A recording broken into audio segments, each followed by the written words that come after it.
Hello YouTube Pipers, Double O Pipe here, aka Rick. I have my Savinelli Bing's Favorite with the golf club on the side. And inside of that, I wanted to use some of my Captain Black Royal, which I haven't touched in quite some time. So, let's light her up.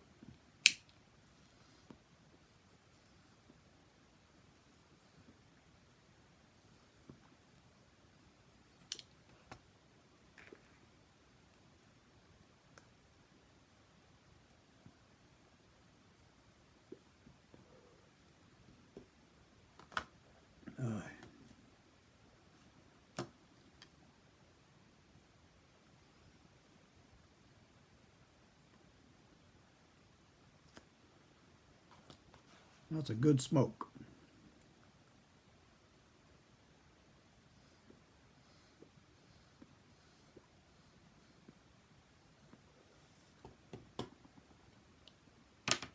I hope everybody's doing okay.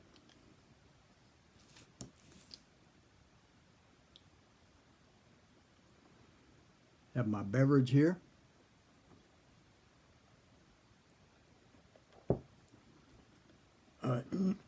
I cooked some spaghetti and ate that today. It's the first time in ages I've done that.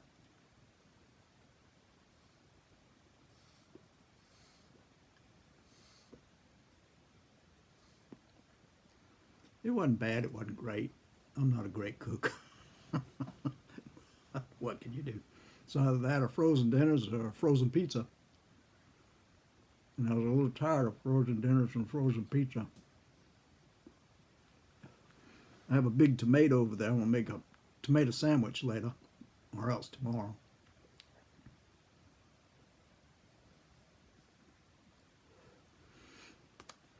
Boy, I've been thinking about those days of puberty. I don't know if y'all remember them very well, but I found them very embarrassing.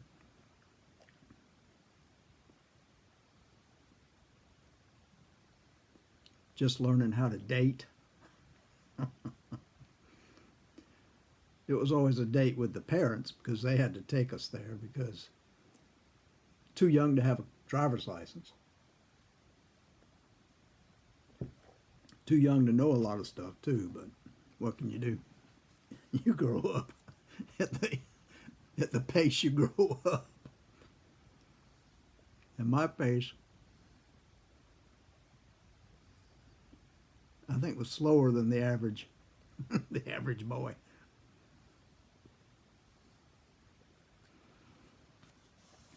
But in 8th grade, I remember this girl. She's unfortunately passed on now. We were good friends. But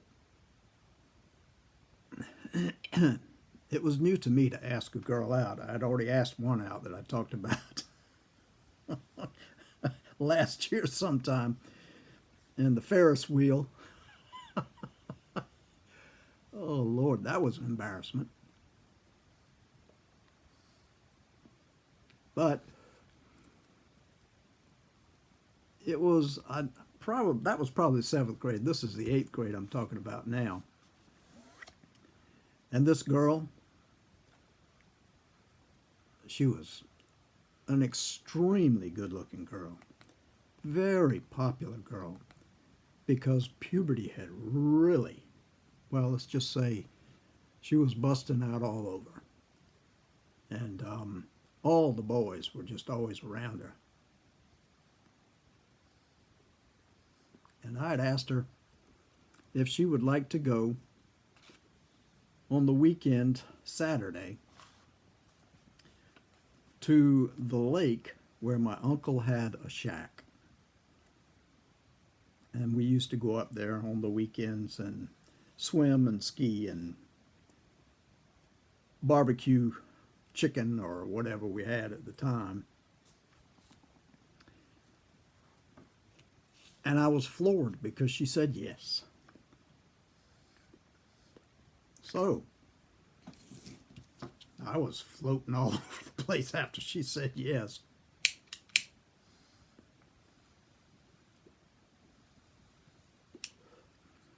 tripped over my own feet on the breezeway going to class, and one of my friends came over and said, "You need help getting up?" And I said, "I guess so."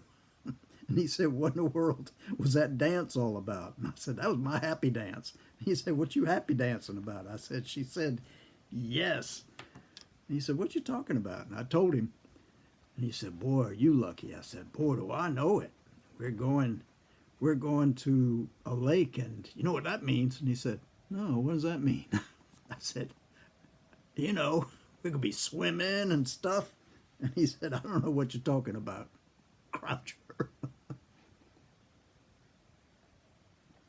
I had seen my dad do that when he was trying to be on the sly about something. He would wink at the person like that, and I was doing that, but to no avail, because this kid didn't know what I was talking about. I don't know that I did either.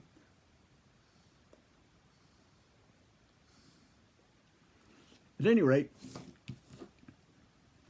before we went home that day, I saw her on the bus that she was riding. I walked over there, or ran over there, and jumped up so that I was eye level with her for about 2 seconds, then back down, and she looked down to see what was going on. And I said, "It's tomorrow. Going to pick you up at 10, right?" And she said, "Yeah, yeah." I said, "Don't forget we're going to be swimming, and we're going to be skiing behind a boat on the lake." And she said, "Yeah, I understand." I said, "All right, we'll see you about 10 in the morning tomorrow." She said, "Okay." Well,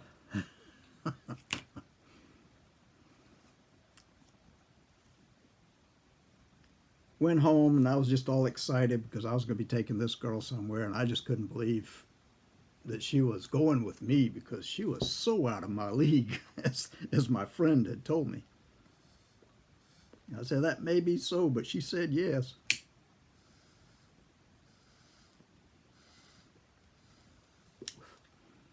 Well,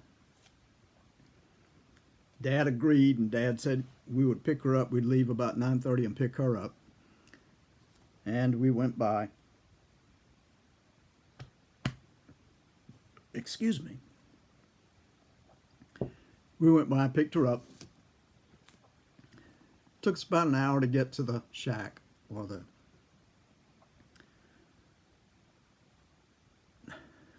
lake, whatever you want to say.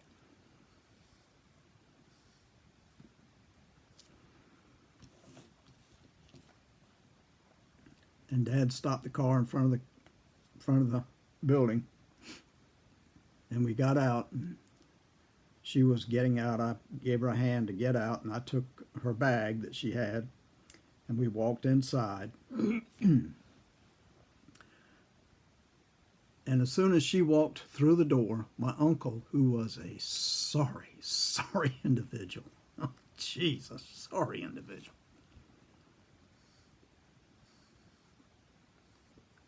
said, "Whoa, look what Ricky's bringing in. Oh, man, what a doll." And I kind of whispered to her, "Don't pay any attention to him. He's a sorry SOB." And she said, "There's always got to be one in every family, I guess." And I said, "Yeah, and he's ours." And he just kept on and on until Al said, "That's enough." So we sat there and we talked. And I asked her if she would like to walk out by the lake to see what it looked like and what the boat looked like and all that kind of stuff. She said yes. So we took off and walked barefoot over to the lake.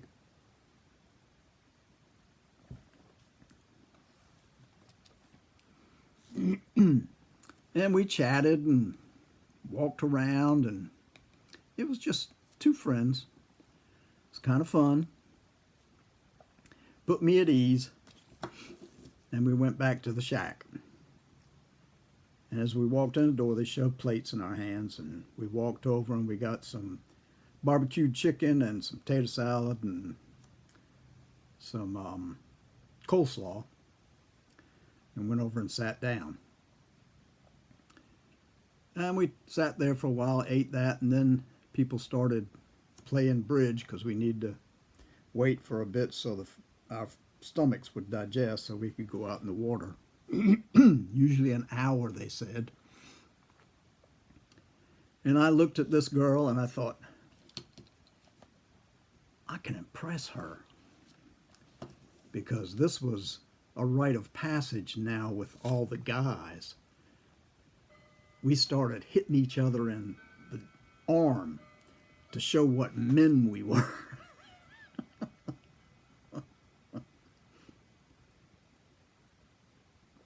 And some of my friends were lifting weights to have more strength than what we normally did. I wasn't one of those. I didn't lift weights or anything, but my friends did.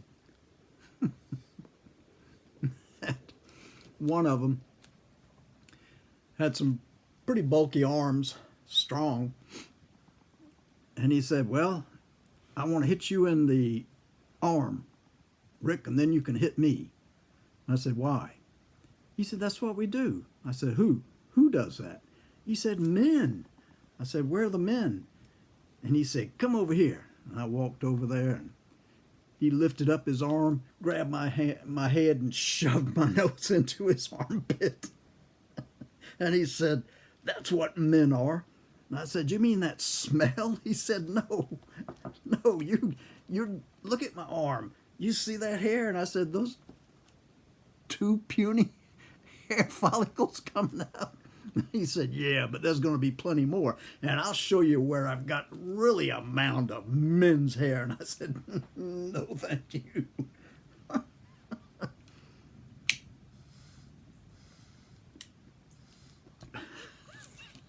As he was reaching for his belt. I said, thanks, no.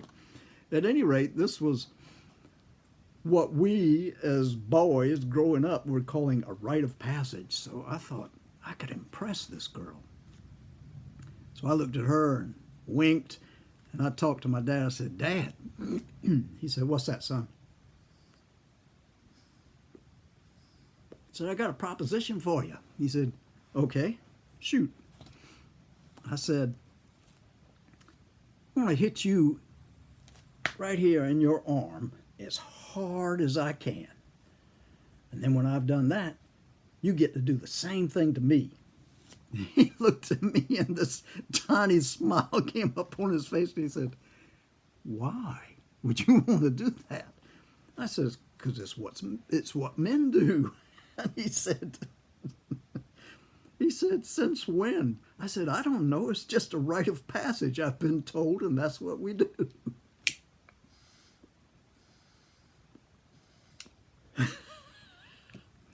He looked at me, frowned a little. He said, do you know what you're asking? I said, yeah, I know what I'm asking. He said, you sure you don't want to think about it a little more? I said, no. I stood up straight and I said, no, I think I know what I'm doing. And I looked back at the girl who looked at me like, what the hell are you doing? And I thought to myself, maybe I don't know what I'm doing after all.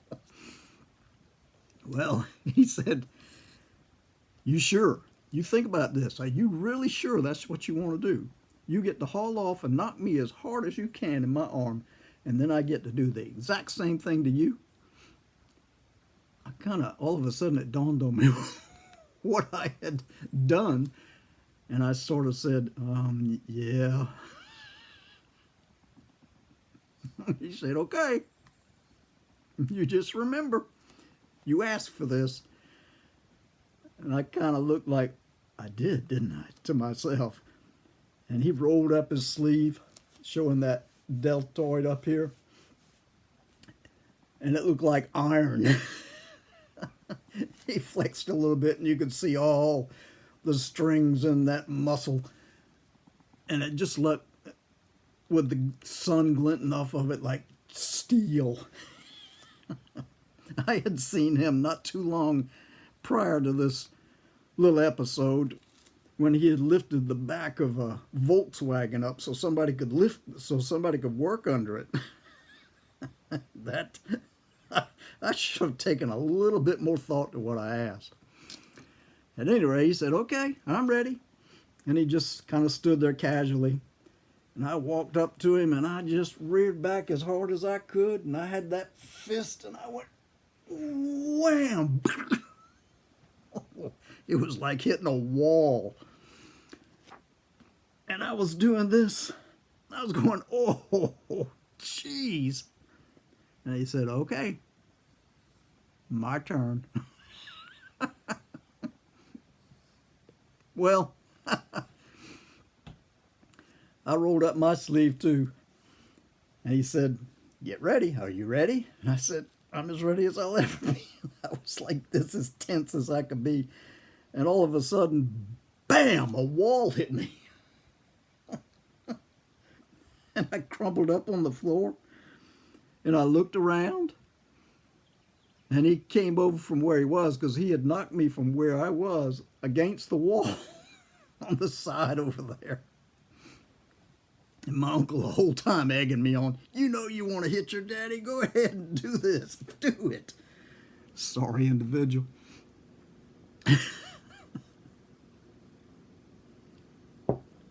And my dad walked over and kind of lifted my head and said, you okay, son? And I said, did we get the tree? And my mother said, what's he talking about? Did you get the tree? He said, that was, remember 5 years ago when we went to get a Christmas tree? And the stump hit him in the forehead and knocked him out? I think that's what he's remembering, because there were little Tweety birds going around my head like they did that time. And I thought I was in the forest. Finally shook my head a couple of times, and he said, you okay? And I said, I think so. And I looked over at the girl, and she was looking at me like, what in the hell was that all about?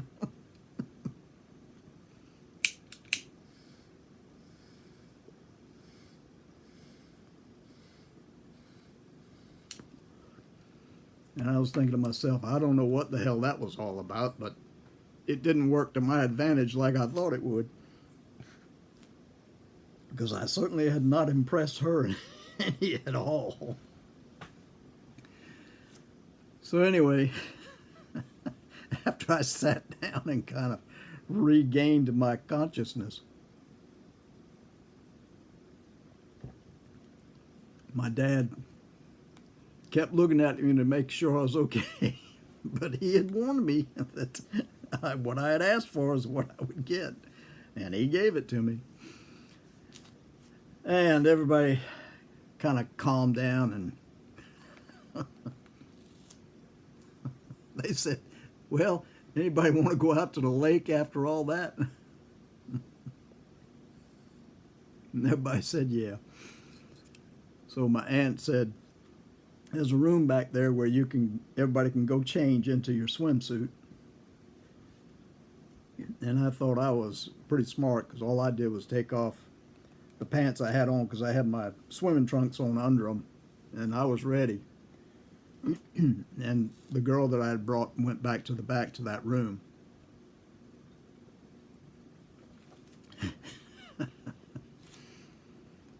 And we all went outside, waited for the girls to come. And my dad had me kind of by the shoulders and was looking in my eyes and saying to me outside, are you sure you're okay, son? You don't look like you're quite ready to be back on your feet yet. And I said, yeah, I'm okay. I'm okay. I'll be all right. I asked for it. And he said, yeah, you did. You aren't too bright sometimes, are you? I said, no, sir. And then, as he was talking to me, he looked behind me, and his eyes went like that. And then he said, I think you better turn around. And I turned around, and holy moly, my eyes just latched on to these two mountains of flesh with a red thing going around them. And I couldn't lift my eyes. They were just like magnets had been drawn to that, something that I had never expected. I mean, I knew that she was well proportioned, but to see this with flesh all around was so different. And my eyes were just hypnotized. And I couldn't lift them to look in her face because they were there. And my dad came over and shook me. He said, "Are you okay?" And my eyes just stayed where they were. He knew what was happening. He shook me again. He said, "Are you okay? Look at me." And I said, "Yeah, it must be where you hit me. I'm just still stunned." He said, "Yeah, I hope that's what it is." And finally I looked at her, and Lord, she looked so good. I had never seen. She had on a two-piece. And to me, she was naked. I had never seen it. I was just flabbergasted. And she said, "Rick, are you all right?" And I was just babbling nonsense, and my eyes would keep drifting down. I tried to pull them up.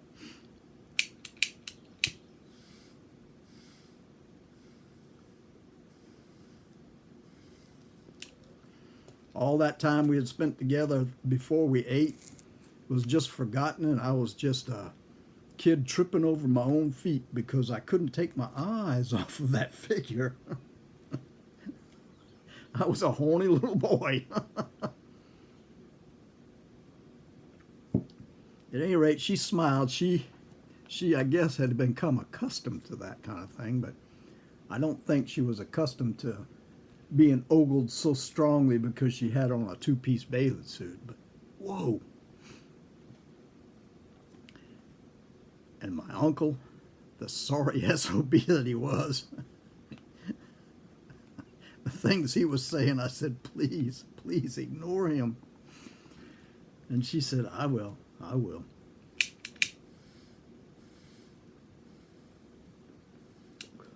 So we went to the lake, and when it came to the time, I said, "Do you want to try skiing?" And she said, "Yeah, I do." And my uncle was right there saying, "Yeah, I want her to ski. I'm going to drive this bus for her and watch her float across the river."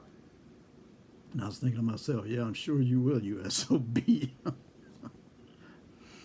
So anyway, my uncle was one of these. He would always try to, it was always fun for him when he could make somebody fall. So he would come back and then he'd shove it so it would just take off. And if you didn't have your balance right, over you go. So I saw him when she was on the skis. She was doing pretty well for her first time. But he was doing that, trying to get her to fall, I think, so that her bathing suit would slip down. Because he was a sorry individual. I'm glad that I wasn't blood related to him. Oy. At any rate, she did a very good job skiing.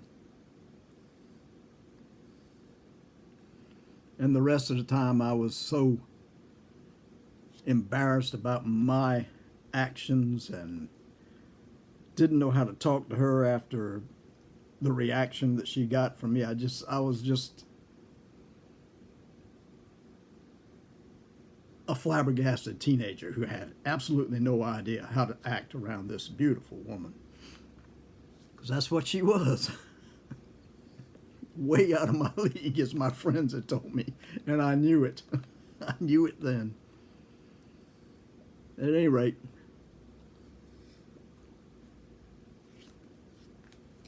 the day was over and we packed up and Dad took her home. I don't remember anything that we talked about. I'm sure I must have nodded off because it was a very strenuous day for me after being slammed into a wall by my dad hitting me across the room.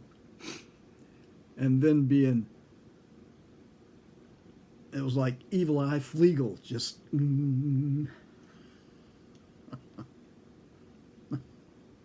I'll never forget it.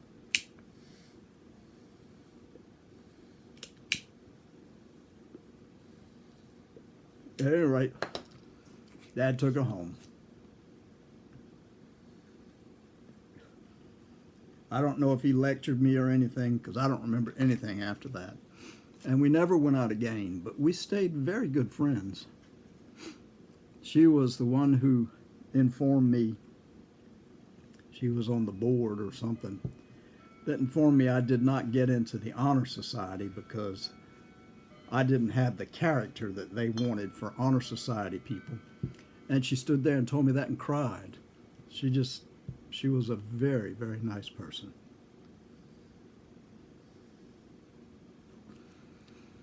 At any rate, she passed away a couple of years ago, and I was surprised to hear that, and saddened by it. But that's my experience, my second experience with with dating. If you don't remember, or you're not aware of the girl that I dated, and we went to the fair and got on the Ferris wheel. Oh, that was an embarrassment for me. Not so much nowadays, but I still feel bad about this one because she was there. She wanted to be there to have fun, and I just didn't know how to have fun after that because I didn't know how to interact with her after seeing her in that bathing suit. Just a horny little boy. Sorry to say. So I'll end with that.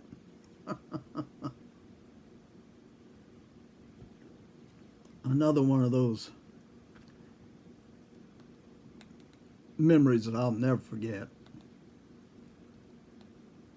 At any rate, sorry if I kept you too long. I hope everybody's doing well. I thank all those new people who have subscribed to my channel. I haven't said anything at any time, I don't think, but I'm always surprised when somebody subscribes, and I thank you very much. I appreciate it. But now I'll say God bless until the next time. Bye-bye.